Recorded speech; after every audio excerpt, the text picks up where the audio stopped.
Bonjour et bienvenue, chers élèves, dans cette capsule dans laquelle on va aborder le cycle utérin ou tout simplement c'est le cycle menstruel. Le cycle menstruel, en fait, c'est un cycle, donc il va se répéter à chaque mois et c'est quoi son objectif? Et tout simplement, il va préparer l'utérus à recevoir le zygote pour qu'il se développe et on va avoir à la fin un bébé à la fin de 9 mois de grossesse.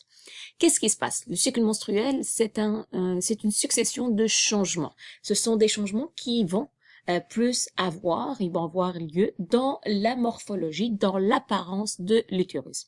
Et ce cycle menstruel comporte 4 phases. Et je vous dis, lorsque je vais parler de l'utérus, mais vous allez voir au secondaire 3 que ce sont des changements qui vont se produire aussi bien dans l'utérus, mais aussi dans l'entrée du vagin, mais aussi au niveau de l'ovaire. Pour cette année, on va s'intéresser tout simplement aux changements qui vont se produire au niveau de l'utérus.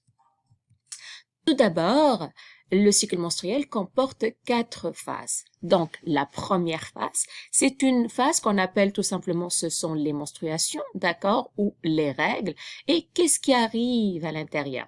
Rappelle-toi, l'utérus, c'est un organe et dans la couche interne, elle va se construire, elle va devenir plus épaisse, elle va devenir plus vascularisée. Pourquoi? Pour se préparer à accueillir un futur bébé. S'il n'y a pas de grossesse, qu'est-ce qui arrive? On peut pas garder cet utérus ou cette couche interne, elle va se déconstruire. Donc, on a un système qui va permettre de se déconstruire et ça va se manifester tout simplement sous forme d'un écoulement sanguin et, comme j'ai dit, ça s'appelle les menstruations. Par la suite, la deuxième phase commence. Qu'est-ce qui arrive? On a déjà déconstruit. On se prépare de nouveau pour une éventuelle grossesse. Donc ici, je vais parler de la deuxième phase. La deuxième phase, en fait, elle va durer à peu près 6 à 7 jours dans lesquels je me prépare. Comment je vais me préparer?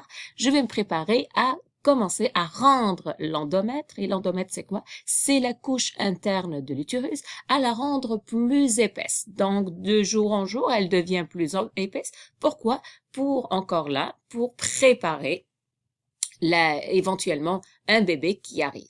Mais en même temps que l'utérus se prépare, n'oublie pas là, j'ai besoin du gamète femelle, notre ovaire aussi. On a pas mal de cellules souches, donc des cellules qui sont en train de grandir, de croître, et il y a une seule qui continue d'être grande et devenir mature. Donc, lorsque l'ovule, ou on va dire la cellule souche qui contient l'ovule devient mature, ça nous amène à la troisième phase qui est l'ovulation. Durant l'ovulation, c'est la période qu'on dit fertile. Ça veut dire quoi fertile? C'est-à-dire c'est là qu'il y a des chances que la femme tombe enceinte. Donc, cette phase fertile dans laquelle je vais avoir l'ovulation et dans laquelle aussi l'endomètre, il est bien épais, puis il est bien vascularisé. Et lorsque je dis vascularisé, la couche interne, l'endomètre, elle va quand même faire une autre couche de plusieurs vaisseaux sanguins. Et pourquoi ces vaisseaux sanguins? Parce que s'il y a un bébé, on doit le nourrir, ce bébé, on doit chercher ses déchets. La période fertile, dépendamment, elle dure entre 3 à 4 jours, dépendamment à quel moment se procède l'ovulation. Et après cette période d'ovulation, de fertilité, qu'est-ce qui arrive? Ça arrive la quatrième phase. Et la quatrième phase dépend de 2 situations.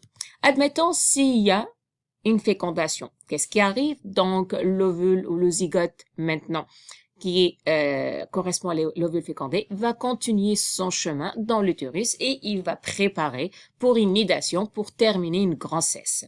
Par contre, si il n'y a pas de fécondation, qu'est-ce qui arrive?